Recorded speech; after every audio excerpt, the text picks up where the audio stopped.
안녕하세요. 저는 딸아이를 결혼시켰다가 평생 후회할 뻔한 60대 여자입니다. 러시아 속담 중에 이런 게 있다고 하네요. 싸움터에 나갈 땐 한 번 기도하고, 바다에 갈 때는 두 번 기도하고, 결혼을 할 때는 세 번 기도하라. 그만큼 결혼이라는 게 인생을 좌지우지할 수 있을 만큼 중요한 대사라는 뜻이겠죠. 전쟁터에서 살아 돌아오는 것만큼 행운일 수도 있고, 바다 한가운데서 풍랑을 만난 것처럼 운 나쁜 일일 수도 있으니까요. 그런데 전 이렇게 중요한 결혼을 왜 딸이 하고 싶다는 말에 그냥 시켰을까요? 돌다리도 두드리고 건너듯 꼼꼼하게 잘 알아보고 시켰어야 하는데 말입니다. 하나뿐인 소중한 제 딸을 지옥의 구렁텅이로 빠뜨릴 뻔한 그 이야기, 지금부터 시작해 보려고 합니다. 제 이야기를 들으면서 그 나쁜 인간들이 벌인 짓에 같이 화내주시면 정말 힘이 될 것 같아요. 제 원래 고향은 지방이지만 20살이 되자마자 돈을 벌기 위해 수도권으로 올라왔어요. 그때는 지금처럼 너도 나도 대학을 다니는 분위기는 아니었으니까요. 더군다나 대학에 갈 형편도 안 되었고요. 그래서 기숙사가 있는 공장에 취업해 무작정 일을 시작했습니다. 일이 힘들긴 했지만 월급 봉투를 받을 때면 기분이 날아가는 것 같았어요. 제 손으로 돈을 번다는 것 자체가 저한텐 엄청 뿌듯한 일이었거든요. 그렇게 공장에서 일한 지 5년쯤 되었을 때 저는 같은 공장에서 일하던 남편과 결혼하게 되었습니다. 저랑 나이 차인 꽤 났는데 제가 공장에 처음 들어와 어리버리할 때부터 절 많이 신경 써줬던 사람이었거든요. 남편은 참 자상한 사람이었어요. 결혼식을 올리고 제주도로 신혼여행을 떠났던 그날 밤 저에게 이런 말을 하더라고요. 여보, 난 당신이 힘든 일은 안 했으면 좋겠어. 당신의 이 고운 손이 망가지는 것도 싫고 이 여린 몸이 다치는 것도 싫어. 그러니까 공장 일은 그만두고 집에서 살림만 신경 써주면 안 될까? 돈은 내가 어떻게든 열심히 일해서 더 벌어올 테니까 그렇게 해줬으면 좋겠어. 그렇게 말하는 남편의 눈에선 진심 어린 걱정이 서려 있더라고요. 사실 저도 공장에서 5년이나 일하긴 했지만 위험했던 순간이 몇 번씩 있었거든요. 중간에 다치는 사람도 종종 봤고요. 아마 남편은 저에게도 그런 일이 일어날까봐 걱정했던 것 같아요. 그래서 전 남편의 말대로 결혼하자마자 공장을 그만두고 살림에만 매진하게 되었죠. 매일 시끄러운 기계 소리를 들으며 일하던 제가 집에서 살림만 하려니 너무 편하고 즐겁더라고요. 남편의 퇴근 시간만 기다리며 집안을 깨끗이 청소해 놓고 맛있는 저녁도 준비하며 하루하루가 너무 행복했어요. 게다가 시부모님도 너무 좋은 분들이라서 그 흔한 시집살이 한번 겪지 않아 정말 결혼 잘했다는 생각이 들었답니다. 심지어 애가 잘 생기지 않아 우울해하는 저에게도 구박은커녕 따뜻하게 위로를 해주시더라고요. 며느라, 애가 금방 들어서지 않아 많이 속상하지? 삼시날미도 다 생각이 있어서 너에게 천천히 아기를 내려주시는 걸게야. 그러니 너무 조급하게만 생각하지 말어라. 아직 너희 둘 다 젊으니 신혼생활을 즐기다 보면 언젠간 천사 같은 아기를 내려주시지 않겠니? 남들은 결혼하자마자 애가 잘만 생기던데 전 결혼한 지 몇 년이나 지났는데도 애가 들어설 기미를 보이질 않으니 너무 속상했죠. 그래도 위로해주는 남편과 시부모님 덕분에 힘낼 수 있었습니다. 그런데 덕분에 마음을 편하게 먹어서 그런 걸까요? 저는 결혼 5년 만에 드디어 임신을 하게 되었어요. 그리고 10달 동안 소중히 품은 끝에 예쁜 딸아이를 출산하게 되었답니다. 아이고, 우리 예쁜 손주. 엄마를 닮아서 이렇게 예쁜가? 아니면 아빠를 닮아서 이렇게 예쁜가? 며느라 정말 고생했다. 이런 큰 축복을 가져다 주다니. 넌 정말 우리 집안에 둘도 없는 보물이야. 제가 이 집에서 남편과 시부모님의 사랑을 듬뿍 받았던 것처럼 제 딸도 가족들의 사랑을 넘치게 받으며 자랐습니다. 저 역시도 딸을 정말 소중하게 대했죠. 집안일을 하면서도 틈틈이 딸에게 한글과 숫자도 직접 가르치고 정말 열과 성을 다해 아이를 키웠어요. 남편 역시도 퇴근하고 집에 돌아오면 딸을 너무 예뻐했죠. 그런데 어른들이 이렇게 예뻐하면 버릇이 나빠질 법도 한데 제 딸은 전혀 그렇지 않더라고요. 마치 제가 사람이 아니라 천사를 낳은 건가 하는 착각이 들 정도였습니다.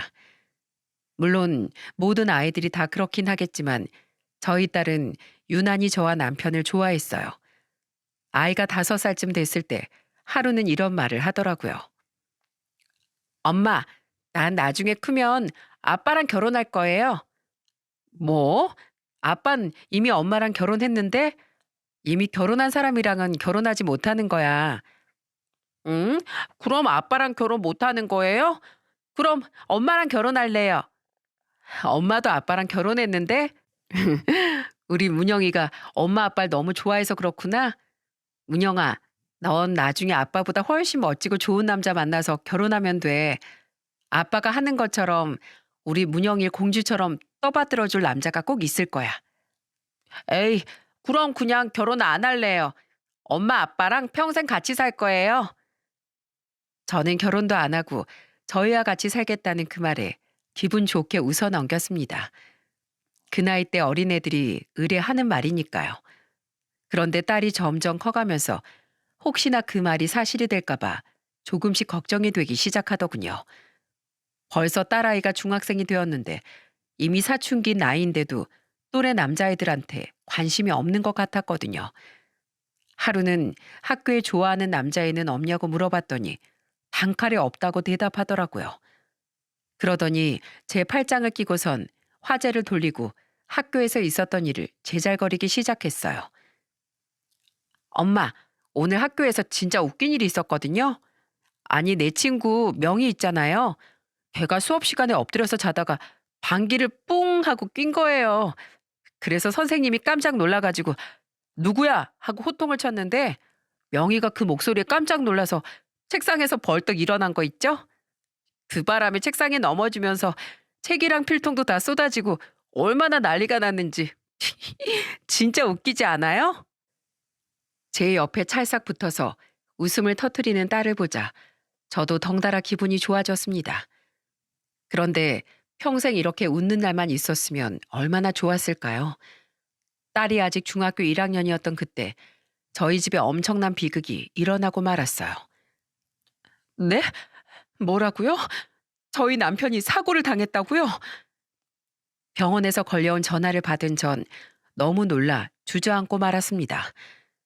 남편은 그날도 저희 가족을 위해 늦게까지 잔업을 하고 있었는데 하필이면 기계에 빨려 들어가는 사고를 당하고 만 거였어요.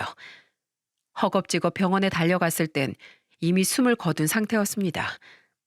그때 보았던 남편의 마지막 모습이 너무 처참해 전 지금도 그때만 생각하면 숨이 턱 막히곤 해요. 가족들의 도움을 받아 어찌저찌 장례식을 치르는 도중에도 저는 제정신이 아니었습니다. 여보, 어떻게 날 두고 이렇게 가버릴 수가 있어요? 네? 우리 문영이 시집 가는 건 보고 갔어야죠. 아니면 적어도 나한테 인사라도 해주고 갔어야죠. 어떻게 이렇게 갑자기 떠나버릴 수가 있어요? 이건 아니잖아. 지금 나한테 장난치는 거지? 제발 장난이라고 말해줘. 제발. 남편을 잃은 슬픔이 너무 컸던 나머지 장례식장에 오는 손님들에게 인사도 제대로 하지 못한 채 울기만 했어요. 그런데 그런 저에게 딸아이가 다가오더니 그 여린 팔로 제 등을 감싸 안더라고요. 엄마, 이제 그만 울고 우리 아빠 편하게 보내줘요. 그동안 우리 가족들 위해서 밤낮 없이 힘들게 일만 하셨잖아요. 아빠도 이젠 하늘나라에 가서 편히 쉬고 싶을 텐데 엄마가 이렇게 울기만 하면 아빠가 엄마 걱정에 못 떠나실 거예요. 엄마, 그리고 엄마 옆에 내가 있잖아요. 아빠만큼은 아니어도 내가 엄마한테 힘이 되어 줄게요. 그러니까 엄마, 물도 좀 마시고 기운 좀 내보세요. 이러다가 엄마까지 쓰러져 버리면 내가 너무 속상하잖아요. 아직 중학생밖에 안 된 딸의 입에서 나온 성숙한 말에 저는 조금이나마 기운이 생기더군요. 생각해보니 이제 남편도 없이 저 혼자 딸아이를 키워야 하는데 힘을 내지 않으면 안 되겠더라고요. 그래서 저는 딸을 꼭 안으며 이 슬픔을 꼭 극복하고 딸을 위해서 열심히 살기로 결심했답니다. 그 후 저는 생활비를 벌기 위해 다시 일을 해야 했어요. 식품 공장에 취업해서 평일에는 식품 포장하는 일을 하고 주말엔 건물 청소 일을 했죠. 쉬는 날이 없어서 힘들었지만 딸을 대학에 보내기 위해선 그렇게 하는 수밖에 없었어요. 그래도 일 끝나고 집에 가면 딸이 제 다리도 주물러주고 예쁜 말만 해줘서 기운이 났답니다. 엄마, 아빠 없이 혼자서 나 키우느라 너무 힘들죠? 엄마 조금만 기다려요. 내가 나중에 대학 졸업하고 취직해서 돈 벌게 되면 엄마한테 100배로 보답할 거니까요. 평생 엄마 모시고 살면서 더 이상 엄마 고생 안 하게 해줄게요. 전 그런 딸이 너무 기특했어요. 다른 집 애들은 엄마 아빠한테 바락바락 대들기만 한다던데 우리 딸은 절 항상 생각해 줬으니까요. 제가 죽었다가 다시 태어나도 이렇게 착한 딸은 두 번 다시 낳을 수 없을 거라고 생각했죠. 그리고 시간이 흘러 딸아이가 고3이 되었어요. 하루는 제가 공장에서 일을 하다가 식품 포장 기계에 살짝 손을 찝혀 다치는 일이 있었어요. 다행히 크게 다친 건 아니라 손가락에 깁스만 하는 정도였지만 딸은 너무 놀랐는지 제 앞에서 오열을 하더군요. 엄마, 진짜 괜찮은 거 맞아요? 나 엄마가 아빠처럼 큰일 나는 줄 알고 너무 놀랐단 말이에요. 엄마 이제 힘든 일 안 하면 안 돼요? 내가 어떻게든 아르바이트라도 해서 생활비 보태면 되잖아요. 그러니까 제발 이런 위험한 일을 하지 마요. 네? 제게 제발 힘든 일은 하지 말라며 사정하는 딸의 모습을 보자 남편의 얼굴이 떠오르더군요. 딸이 누굴 닮아서 이렇게 착한가 했는데 이제 보니 남편의 모습을 빼다 박았더라고요. 저는 그런 딸아이를 꼭 끌어안으며 이렇게 말했답니다. 알았어. 네 말대로 이제 위험한 일을 하지 않을게. 엄마도 이렇게 우리 딸 걱정시키기 싫어. 이제 청소일만 하고 공장은 그만둘 거야. 대신 지금 당장은 아니고 올해까지만, 딱 올해까지만 공장에 다니고 내년에 그만두던지 할게. 문영이 너 아직 고3인데 엄마가 너 대학은 보내야 되잖아. 그러니까 문영아, 너무 걱정 말고 넌 공부만 열심히 해. 앞으로는 엄마가 너 걱정시키는 일은 없을 거라고 약속할게. 딸은 진짜로 약속하는 거라며 저에게 새끼손가락을 걸고 엄지에 도장까지 찍더군요. 그리고 몇 달이 지나 딸이 대학에 들어가자 전 약속대로 공장 일을 그만두었습니다. 그런데 딸은 대학에 들어간 뒤에도 엄마밖에 모르더군요. 학교에서 일찍 끝나는 날이면 항상 제가 일하는 건물에 와서 청소를 도와줬어요. 대학생이니 친구들이랑도 좀 놀고 남자친구도 사귀고 하면 좋을 텐데 너무 착해서 탈이었죠. 하루는 또 제가 일하는 곳에 와서 같이 청소를 돕고 있었어요. 한창 1층 현관을 빗자루로 쓸고 있는데 어떤 남자가 제 발밑에 담배꽁초를 휙 하고 버리는 겁니다. 전 아무 말 없이 그걸 쓸어 담았죠. 그리고 물걸레질을 하려고 대걸레를 집어드는데 그 남자가 대뜸 시비를 걸더라고요. 에이씨, 아줌마. 청소하는 건 좋은데 사람이 좀 지나가고 나면 하세요. 냄새나게 그 더러운 걸레를 왜 내가 있는 데서 꺼내 들어요? 안 그래도 지나갈 때마다 그 악취 때문에 숨 쉬는 것도 힘들구만. 사람 코 썩게 할 작정이에요? 그리고 내가 참다 참다 얘기하는 건데 우리 건물 엘리베이터도 좀 타지 마세요. 아줌마 관리비 냈어요? 엘리베이터 사용료 냈냐고요? 무식해서 청소나 하는 주제에 우리 같은 사람들이랑 똑같이 누리려고 하지 말고 분수 좀 하려고요. 너무 당황해서 머리가 하얗게 변했는데 갑자기 옆에서 듣던 딸이 나서더군요. 이봐요 아저씨, 지금 뭐라고 했어요? 우리 엄마 보고 무식하고 냄새 난다고요? 넌 또 뭐야? 야, 조그만 게 까불지 말고 꺼져. 머리에 피도 안 마른 게 어딜 어른한테 대들어? 저기요, 저도 20살 넘은 성인이거든요. 그리고 아저씨야말로 입 다무세요. 얼마나 속이 더러운지 그 입에서 아주 썩어 문드러진 음식 쓰레기 냄새가 나니까요.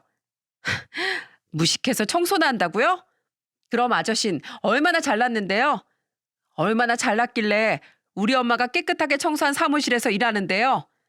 우리 엄마 없으면 쓰레기통 하나 못 비우는 모질이 주제. 누가 누구 보고 무식하대요? 아니 뭐 이런 미친 게 다 있어. 아유 내가 똥 밟았네 똥 밟았어. 야 너 내가 오늘 급하게 들어가 봐야 돼서 봐주는 줄 알아. 다음번에 또 만나면 나한테 아주 뒤질 줄 알아. 알겠어?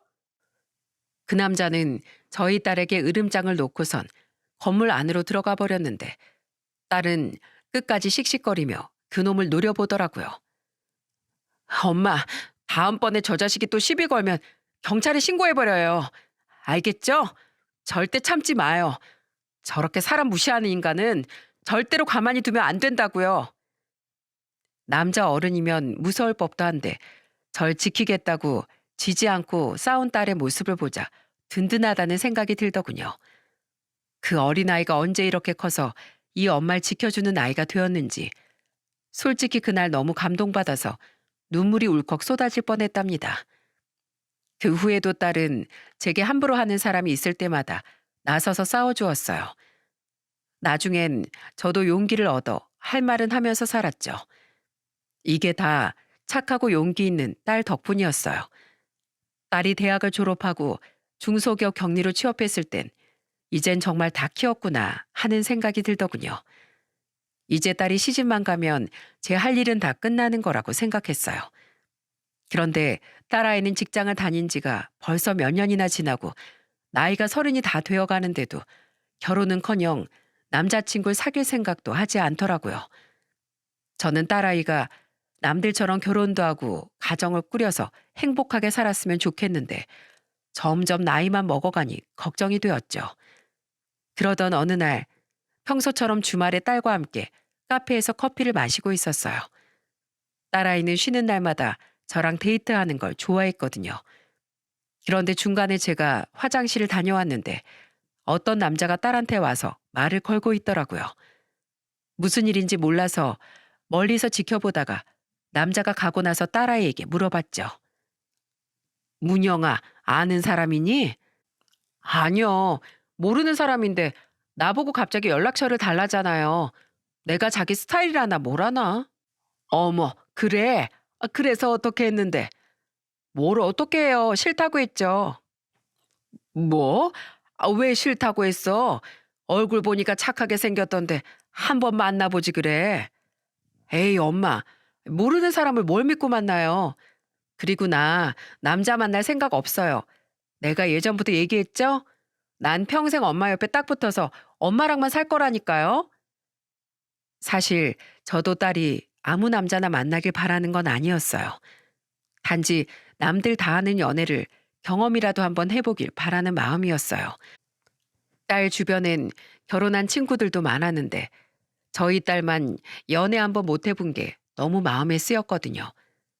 그런데 딸아이는 아빠가 없으니 자기라도 저를 지켜봐야겠다고 생각한 건지 자꾸 결혼은 안 하고 저하고만 평생 살겠다고 하니 너무 속상하더라고요. 제가 딸한테 짐이 된 것만 같아 너무 미안했어요. 그래서 전 어떻게든 딸을 결혼시키려고 별의별 노력을 다 해보았죠. 문영아, 엄마 아는 사람 아들인데 한번 만나보는 게 어때? 직업도 건실하고 모아놓은 돈도 꽤 있대. 사진 보니까 생긴 것도 듬직하더라. 싫어요. 나 결혼 같은 건 안 한다니까요. 결혼은 나중 얘기고 일단 한번 만나서 차라도 한 잔 마셔봐. 꼭 사귀는 게 아니더라도 좋은 친구론 지낼 수 있잖아. 친구는 지금도 충분히 많은데 뭐하러 친구를 더 만들어요. 됐어요, 엄마. 엄마가 아무리 좋은 남자를 데려와도 난 절대 안 만날 거니까 더 이상 저한테 남자 만나란 얘기는 하지도 마세요. 난 엄마만 있으면 돼요. 주변 사람들한테 부탁해 몇 번이나 딸에게 남자를 소개시켜 주려고 했지만 번번이 실패했습니다. 이 엄마를 봐서 한번 나가보기라도 했으면 좋으련만 딸의 고집이 너무 완강하더군요. 제가 평생 딸아이랑 붙어 살 수 있는 것도 아니고 제가 먼저 죽고 나면 혼자가 될 딸을 생각하니 너무 걱정이 되더라고요. 하지만 본인이 싫다는 걸 제가 어떡하겠습니까? 딸이 30 중반쯤 됐을 땐 저도 어느 정도 포기하게 되더라고요. 이젠 더 이상 말해봤자 소용없다는 걸 깨닫고 말았어요. 그런데 10년이면 강산도 변한다고 그 철옹성 같던 제 딸도 변하는 순간이 있더군요. 딸아이가 30대 후반이 되었을 때 갑자기 결혼할 남자라며 몇 살 많은 남자를 데려온 겁니다. 저는 그때 얼마나 놀랐는지 몰라요. 남자친구도 한 번 안 사귀어 본 애가 갑자기 결혼할 남자라니 저를 두고 깜짝 카메라라도 하는 줄 알았죠. 어머, 그게 정말이야? 정말 결혼할 남자친구라고? 그렇게 남자를 소개시켜 준다고 해도 싫다더니만 도대체 이게 어떻게 된 거니? 그동안 엄마한텐 왜 말을 안 한 거야? 아니, 우리 회사 부장님이 자꾸 한 번만 만나보라면서 몇 번씩 계속 얘기를 하더라고요. 솔직히 안 만나고 싶었는데 회사 상사가 자꾸 그러니까 계속 거절하기도 좀 그렇고. 그래서 눈 딱 감고 이번 한 번뿐이다 하면서 나갔죠. 그런데 나가서 대화를 나눠보니까 순박하고 좋은 사람 같더라고요. 그리고 내가 뭐 남자친구를 사귀어 봤어야죠. 엄마한테 이런 얘기를 해본 적이 없으니 말을 꺼내기가 너무 쑥스럽더라고요. 어머, 너무 잘 됐다. 너무 잘 됐어. 저는 딸이 데려온 사윗감의 얼굴을 천천히 뜯어보았습니다. 딸의 말대로 인상도 푸근한 게 너무 사람이 좋아 보이더라고요. 자네, 부모님이랑 같이 염소 농장에서 일하고 있다고? 네, 저희 부모님이 염소 농장을 크게 하시거든요. 저도 어릴 때부터 부모님이 하시던 걸 보고 자라서 그런지 농장 일이 편하고 익숙하고요. 아참, 이건 저희 농장에서 만든 흑염소 진액인데요. 흑염소가 기력을 보충하는 효능이 있거든요. 하루에 한 포씩 드셔보세요. 나중엔 제가 흑염소 고기도 한번 대접할게요. 예비 사위의 나이는 40이 넘었는데 그 나이 때까지 부모님과 함께 살아서 그런지 어른도 잘 챙기는 성격인 것 같더라고요. 게다가 단 한 번도 남자를 데려온 적 없던 딸이 좋아한다고 하니까 뭐든지 다 마음에 들었습니다. 하지만 단 한 가지 조금 걸리는 게 있었어요. 그런데 염소 농장이 지방에 있는데 결혼 후 신혼 살림은 어떻게 하려고? 주말 부부라도 할 생각인 거니? 아, 엄마, 그게 사실은 나 결혼하고 나면 회사 그만두고 같이 염소 농장에 내려가서 일을 도와주려고요. 가족 사업이기도 하고 어차피 이익가 물려받게 될 농장이니까 저도 같이 돕는 게 맞잖아요. 뭐라고? 농장 일을 네가 같이 하겠다고? 그런 힘든 일은 한 번도 안 해본 네가 어떻게 농장 일을 돕는단 말이니? 그리고 거기 시내하고도 한참 떨어진 시골이라며. 너 시골 생활이 얼마나 힘든 줄은 알아? 평생 아파트에서만 살았는데 거기 가서 적응할 수 있겠어? 20살이 될 때까지 지방에서 살았던 저는 시골 생활과 도시 생활이 얼마나 다른지 너무나도 잘 알고 있었어요. 그래서 가족들의 사랑을 듬뿍 받으며 곱게 자란 딸아이가 적응하지 못할 것 같았어요. 게다가 거기에서 유유자적하면서 사는 것도 아니고 흑염소가 2,000마리나 있는 농장에서 일을 하다뇨. 힘쓰는 일은 기본이고 냄새나고 더러운 일도 많을 텐데 그런 걸 딸아이가 하겠다고 하니 너무 걱정이 되었습니다. 엄마, 난 괜찮아요. 얘기 들어보니까 염소들을 하루에 2번씩 방목해 놓고 키우는 거라 사람 손이 가는 일은 별로 없대요. 그냥 때 맞춰서 여물통에 여물이나 주고 청소나 좀 하면 된다던데요. 그리고 나이 드신 시부모님도 이 나이까지 일하시는데 설마 젊고 팔팔한 내가 그 정도도 못하겠어요? 엄만 참, 날 아직도 공주 대접받던 그 어린애로 하나 봐. 아니, 그래도 그게 말로 하니까 쉬운 거지. 실제로 해보면 만만치 않을 것 같은데. 그리고 너 시골에서 한 번도 살아본 적 없지? 시골엔 벌레도 많고 지금처럼 너 좋아하는 도넛 가게나 카페도 근처에 없는데 진짜 거기서 살 수 있겠어? 에이, 엄만 그깟 벌레가 무서워서 결혼 못한다는 게 말이 돼요? 그리고 집 바로 근처에는 아무것도 없지만 차 타고 조금 나가면 시내도 있으니까 괜찮아요. 물론 시골 카페라 여기랑 느낌은 많이 다르겠지만 그래도 커피만 마실 수 있으면 되죠. 그리고 엄마, 나 원래 자연도 좋아하고 동물도 좋아하잖아요. 안 그래도 사무실 컴퓨터 앞에 하루 종일 앉아 있는 생활 너무 오래 했더니 내가 막 기계가 된 것 같은 느낌이 들었거든요. 그런데 결혼하고 나면 염소가 뛰노는 들판에서 깨끗한 공기 마시면서 살 수 있으니까 얼마나 좋아요. 남들은 돈 들여서 전원 생활하는데 난 돈 벌면서 하니까 완전히 일석이조죠. 엄마, 그러니까 너무 걱정하지 마세요. 나 원래 뭐든지 다 잘하는 거 알죠? 내가 거기 가서 열심히 일해서 엄마한테 몸보신으로 흑염소 진액도 주기적으로 보내드릴게요.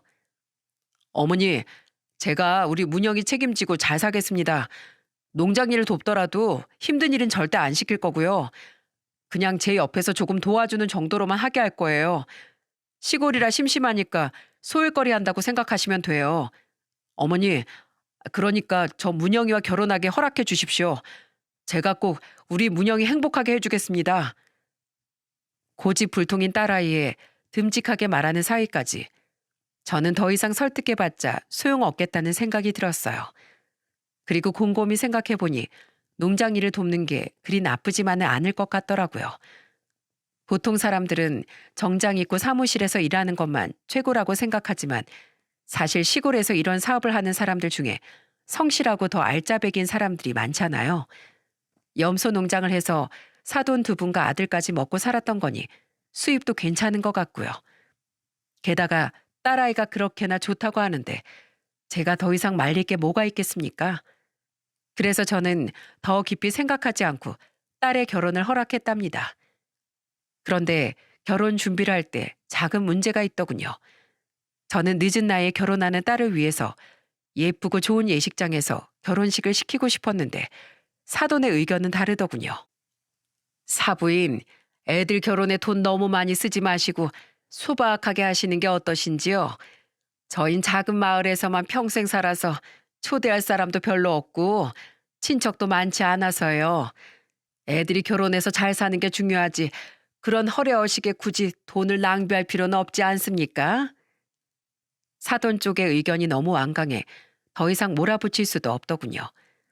게다가 딸아이도 괜찮다고 하니 그냥 사돈의 의견을 따르기로 했습니다.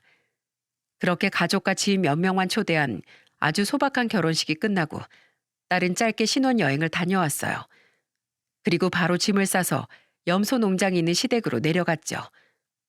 딸이 처음 염소 농장에 내려간 날 저에게 사진을 몇 장 보내오더라고요.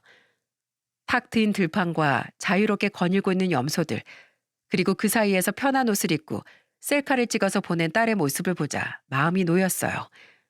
딸의 말대로 정말 자연 속에서 힐링하고 있는 것 같더라고요. 엄마, 여기 너무 좋아요. 풀냄새도 너무 좋고 염소 울음소리도 얼마나 듣기 좋은지 몰라요.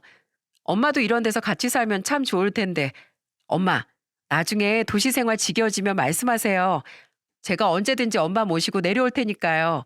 알겠죠? 행복해 보이는 딸아이의 모습을 보자 저도 모르게 눈물이 나오더군요. 저는 문득 남편이 생각나 하늘을 올려다보며 이렇게 말했어요. 여보, 나 우리 문영이 시집 보냈어요. 당신이 그렇게 떠나고 나서 어떻게 살아야 하나 막막했는데 열심히 일해서 우리 문영이 좋은 집안에 시집 보냈다고요. 여보, 나 잘했지요? 나중에 내가 당신 곁으로 가면 잘했다고 칭찬해 줄 거지요? 여보, 오늘따라 너무 보고 싶네요. 그런데 우리 만나는 건 최대한 나중으로 미뤄요. 우리 문영이 이제 결혼했으니 아기도 낳아야 되잖아요. 우리 예쁜 손주 대학 가는 것까진 보고 갈 테니까 조금 오래 걸려도 기다려줘요. 여보, 항상 보이지 않는 곳에서 힘이 되어줘서 너무 고마워요. 그런데 행복했던 기분도 잠시, 하루 만에 제 기분은 나락으로 떨어지고 말았습니다. 딸이 시댁에 내려간 둘째 날, 갑자기 딸과 연락이 되지 않았어요. 전날까지만 해도 사진이랑 문자도 보내오고 전화 통화도 했었는데 갑자기 문자는커녕 전화도 받질 않더라고요. 평소에 저랑 하루에도 몇 번씩 연락을 하던 딸이었는데 갑자기 연락이 두절되니 너무 걱정이 되었어요. 마음은 너무 초조했지만 농장 일도 배워야 하고 적응할 게 많으니 바쁜가 보다 하고 안심하려고 노력했습니다. 그런데 딸은 다음 날이 되어도 그 다음 날이 되어도 연락이 되지 않더군요. 걱정되는 마음에 일도 손에 잡히질 않고 발만 동동 굴렀습니다. 그렇게 일주일의 시간이 흐르고 저는 거의 미치기 일보 직전이었습니다. 지금이라도 당장 그 염소 농장에 가봐야겠다는 생각뿐이었어요.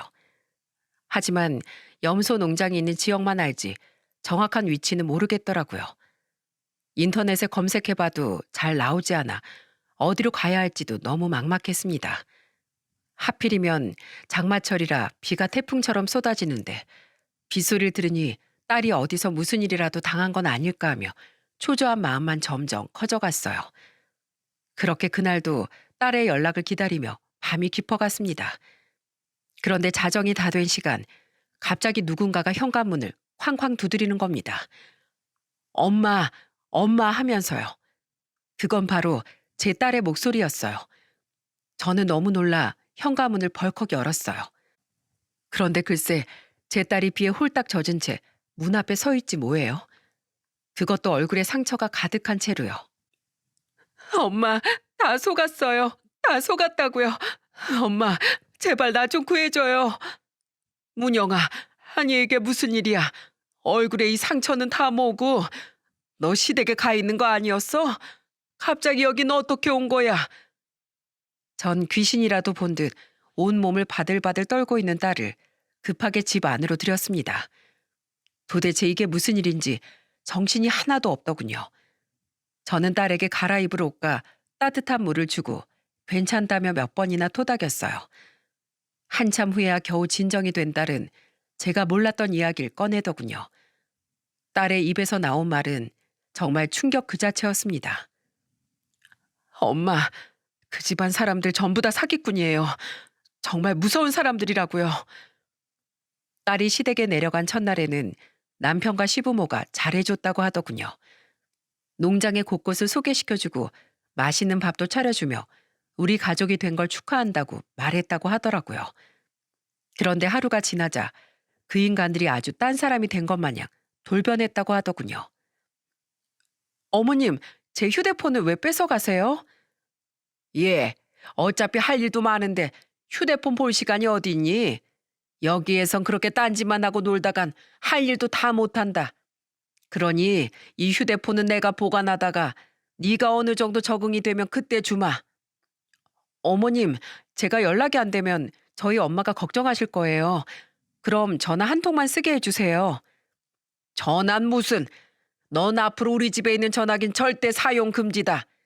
우리 집에 있는 물건은 뭐든지 다 허락받고 써. 알겠느냐? 다짜고짜 휴대폰을 뺏어가는 걸로도 모자라 집 전화도 못 쓰게 하며 저와의 연락을 완전히 차단했다고 하더군요. 딸은 너무 황당했지만 이 정도 규모의 농장을 운영하려면 나름의 규칙이 있나 보다 하고 최대한 따라 보려고 했답니다. 딸의 시모는 제 딸을 데리고 다니면서 농장 일을 가르쳐 줬는데 전에 얘기하던 것과는 다르게 할 일이 너무 많았다고 하더라고요. 아유, 그렇게 손이 느려서 어찌할꼬. 여기 있는 똥들 다 치우려면 반나절을 해도 모자란데 그러다가 날 새겠다, 날 새겠어. 어머님, 저 안 하던 일 해서 그런지 팔이랑 어깨가 너무 아파요. 조금만 쉬었다가 하면 안 될까요? 쉬긴 뭘 쉬어. 젊은 것이 겨우 그 정도 하고선 힘들다고 하긴. 오늘 할 일이 다 끝내기 전엔 쉬기는커녕 밥도 없을 줄 알아. 쉬지도 못하게 일을 시키는 건 기본이고 밥까지 굶겼다니. 저는 그 얘기를 듣고 정말 할 말을 잃었습니다. 게다가 제 딸이 무슨 죄인이라도 되는 건지 화장실 가는 것까지 감시를 했다고 하네요. 어머님, 저 화장실은 혼자 좀 가면 안 될까요? 볼일 보는데 쳐다보시니까 부끄러워서 그래요. 네가 화장실에서 볼일을 보는지 농땡이를 치는지 내가 어떻게 알고. 너 화장실 핑계대고 쉴 생각이라면 당장 집어치워라. 아까도 내가 말했지. 오늘 할 일 다 끝나기 전엔 절대 못 쉰다고. 내 말 알아들어? 하루 종일 염소똥을 치우고 무거운 여물을 나르고 헛간 청소에 집안일까지 단 1분도 쉬는 시간이 없었답니다. 게다가 시모가 저리도 호통을 쳐대니 숨이 턱턱 막히더래요. 그래서 제 딸은 참다 남편에게 하소연을 했답니다. 여보, 나 너무 힘들어. 결혼 전에 당신이 했던 얘기랑 너무 다르잖아. 힘든 일을 안 시킨다며. 그냥 당신 옆에서 조금 도와주는 정도로만 하면 된다며. 그런데 이게 뭐야. 어머님은 왜 내 휴대폰을 뺏어가고 왜 잠깐 쉴 시간도 안 주시는 건데. 에이씨, 그럼 농장 일이 그렇게 쉬운 줄 알았어? 네가 아직 적응이 덜 돼서 그런 거지. 하다 보면 다 괜찮아져. 어릴 때부터 아주 오냐오냐 자랐다더니 겨우 이 정도 가지고 엄살은. 헛소리 말고 빨리 잠이나 자. 내일 새벽 5시에 일어나란 엄마 말 못 들었어? 너 1분이라도 늦으면 우리 엄마한테 아주 작살날걸? 그렇게 자상하던 남편도 한순간에 돌변해 자기 부모 편을 들더랍니다. 제 딸은 이러지도 저러지도 못해 매일 혼자 울었다고 하더라고요. 그런데 그런 생활을 며칠 동안 버티던 중 한 가지 이상한 걸 발견했답니다. 남편이 하루에 2번씩 음식이 담긴 그릇을 들고 농장에 딸린 별채에 들락거리더래요. 그곳은 항상 자물쇠로 잠겨 있었는데 첫날 시모가 농장을 소개할 때 저긴 창고니까 신경 쓰지 말라고 했던 곳이랍니다. 그런데 창고에 음식을 자꾸 갖다 놓는 게 이상하다는 생각이 들어 남편을 미행했다네요. 그런데 남편을 따라간 그곳에서 아주 충격적인 걸 보고 말았다네요. 여보, 이 사람은 도대체 누구야? 별채 안에 있던 건 다름 아닌 모르는 여자였습니다. 그리고 남편은 돼지 사료 같은 지저분한 음식을 그 여자 앞에 내려놓고 있었고요. 아이씨, 뭐야? 여긴 들어오지 말라고 한 거 못 들었어? 얜 그냥 내 여동생이니까 신경 쓰지 마. 뭐라고? 여동생? 당신 여동생 있다는 얘기 한 적 없잖아. 그런데 갑자기 무슨 저 여자가 여동생이라는 거야. 내가 그런 것까지 다 너한테 얘기해야 돼? 에이, 진짜 짜증나게. 여보, 결혼한 사이인데 당연히 그런 거 말해야 되는 거 아니야? 아니, 그리고 누가 여동생을 이런 식으로 가둬놔. 어떻게 사람 몸에 쇠사슬을 채울 수가 있냐고. 야, 딱 보면 모르냐? 제정신이 아니잖아, 제정신이. 장애가 있어서 천지분간도 못하는데 자꾸 아무데나 돌아다니다가 집도 못 찾고 길거리를 헤매니까 이렇게 가둬놨지. 내가 뭐 쓸데없이 이런 데 가둬놨겠어? 말도 안 돼. 그럼 병원에 보내던지 시설에 입소시켜야지. 어떻게 이런 짓을 해? 이거 어머님이랑 아버님도 다 동의하신 거야? 아니, 아무리 장애가 있다 한들 어떻게 자기 딸한테 이런 짓을 해? 제 딸은 너무 어이가 없었답니다. 착한 줄만 알았던 시댁 식구들이 장애가 있다는 핑계로 가족을 이렇게 죄인 가두듯 가둔다는 게 믿어지질 않았대요. 그리고 그날 밤 제 딸은 그 여자 때문에 신경이 쓰여 잠이 오질 않더랍니다. 다음 날에 또 일찍 일어나려면 얼른 자야 했지만 도저히 그냥 넘어갈 수가 없었대요. 그래서 남편이 자는 틈을 타 별채의 열쇠를 훔쳐서 그 여자가 갇혀있는 곳에 들어갔답니다. 쉿, 저기요. 전 이 집의 시집온 며느리인데요. 그쪽 분이 너무 걱정되어서요. 저희 남편의 여동생이라고 하시던데 어떻게 하다가 이렇게 갇히신 거예요? 며느린 나야. 네? 그게 무슨 말씀이세요? 여동생이라면서요. 이 집 어른들이 그쪽 부모님 아니세요? 아니야. 우리 엄마, 아빠 아니야. 시어머니, 시아버지, 그리고 우리 남편. 그 여자는 정말로 장애가 있는 건지 말을 제대로 하지 못했지만 중요한 정보는 들을 수 있었습니다. 그건 바로 그 여자가 남편의 여동생이 아니라 본처였다는 사실이었죠.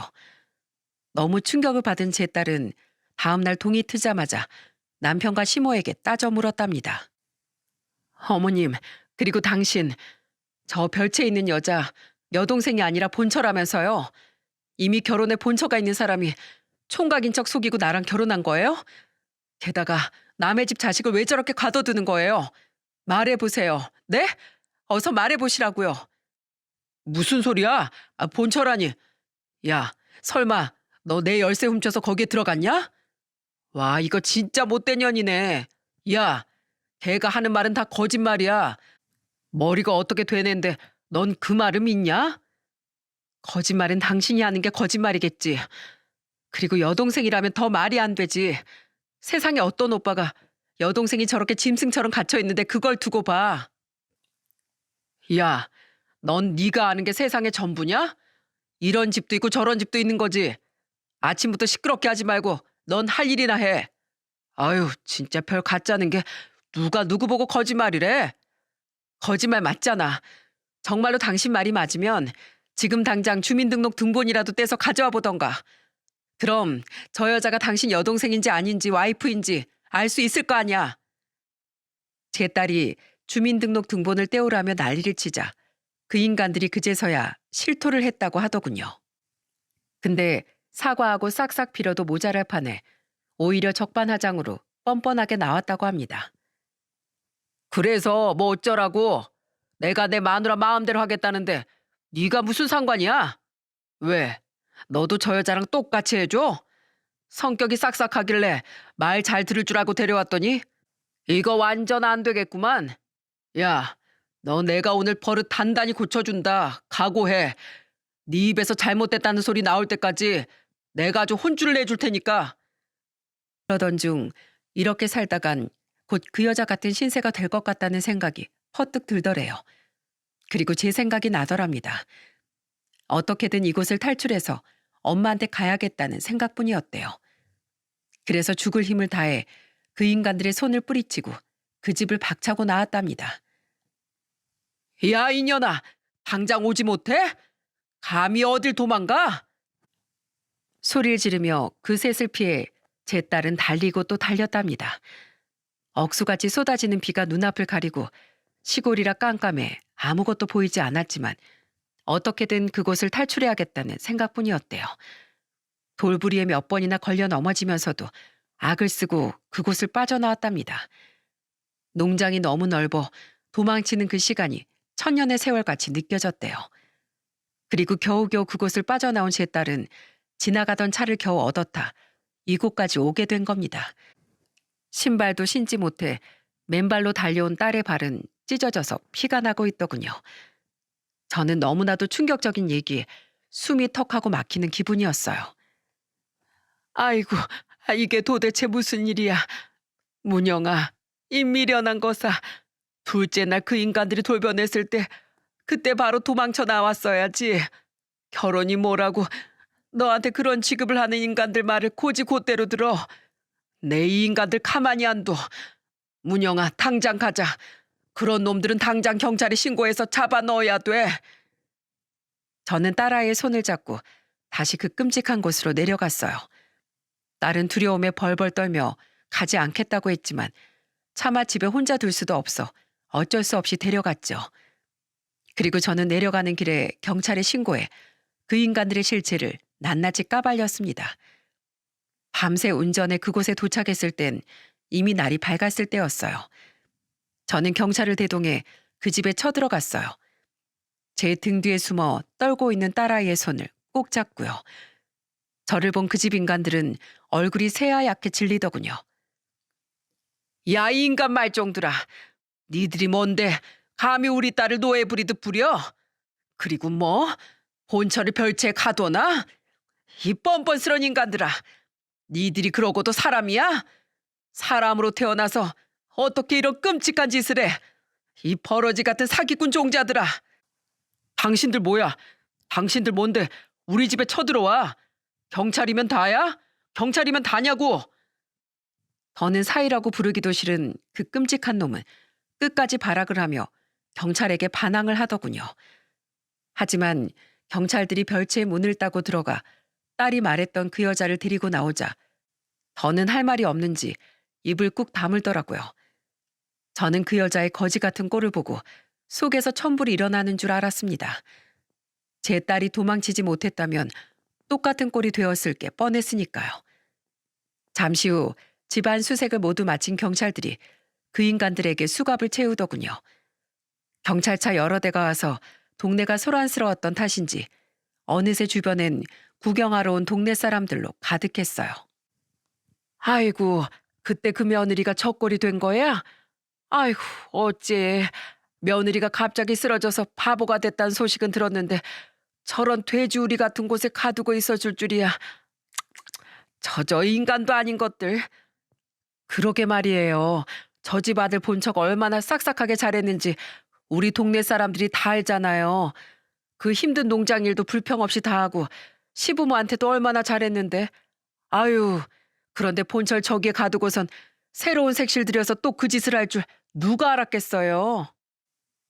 아니, 그 작년인가 재작년에도 웬 소동이 있었잖수. 그때도 여자 하나가 도망갔다 어쩐다 했는데 설마 그때도 여자 하나 잡아와서 이 짓거리를 했던 거 아니에요? 살다 살다 조선시대도 아닌데 노예를 부리는 사람이 있구만. 저런 것들은 싹 다 잡아가서 평생 옥살이 시켜야 돼. 퇴! 저 못된 인간들. 동네 사람들이 험담하는 내용을 들어보니 이런 일이 처음도 아니었던 것 같더군요. 그래놓고 뻔뻔하게 제 딸을 속여 노예로 부리려고 하다니 정말 기가 막혀 말도 나오지 않았습니다.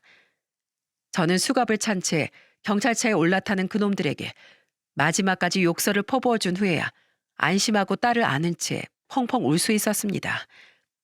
그렇게 시간이 흐르고 그 일이 있은 지도 벌써 2달이 지났네요. 그때 구출된 본처는 병원으로 바로 옮겨졌고 국가의 도움을 받아 시설에 입소해 심리치료를 받게 되었어요. 그 인간들은 당연히 경찰에 잡혀 들어갔고요. 경찰 조사 결과를 들어보니 동네 사람들 말대로 제 딸이 결혼하기 전에 똑같은 피해자가 2~3명 정도 더 있었나 봐요. 그 인간들은 지금 징역살이를 하고 있는데 이왕 잡혀 들어간 거 아주 평생 동안 감옥에서 썩었으면 좋겠어요. 제 딸은 괜찮냐고요? 솔직히 괜찮다고는 말씀 못 드리겠네요. 정신적 충격이 너무 커서 아직도 병원에 치료를 받으며 안정을 취하고 있거든요. 다시는 결혼을 하지 않을 거라고 평생 엄마와 살겠다며 이를 바득바득 갈며 말하곤 하는데 그럴 때마다 제 가슴이 찢어지는 기분이 듭니다. 혼자 살아도 잘 살 수 있는 아이를 괜히 결혼시켜 보겠다고 잘 알아보지도 않은 채 그런 곳에 보낸 제 죄가 너무 크니까요. 여러분, 저는 이제 제 딸이랑 둘이서 의지하며 평생 살기로 약속했어요. 다시는 다른 사람들처럼 결혼해서 가정을 꾸리라는 말은 하지 않으려고요. 혹시 제 사연을 들으시는 분들 중에서 자식을 결혼시키려는 분이 계시다면 꼭 잘 알아보고 시키시길 바랍니다. 사돈을 만나서 얘기도 많이 나눠보고 집안에 문제가 없는지도 꼼꼼히 확인하시고요. 아, 그리고 주민등록 등본은 꼭 떼어보세요. 저희 같은 피해자가 또 나오면 안 되잖아요. 그럼 전 이만 이야기를 마치도록 할게요. 오늘은 딸아이와 함께 오랜만에 커피를 마시러 가보려고요. 그럼 오늘 하루도 행복하시기 바랍니다.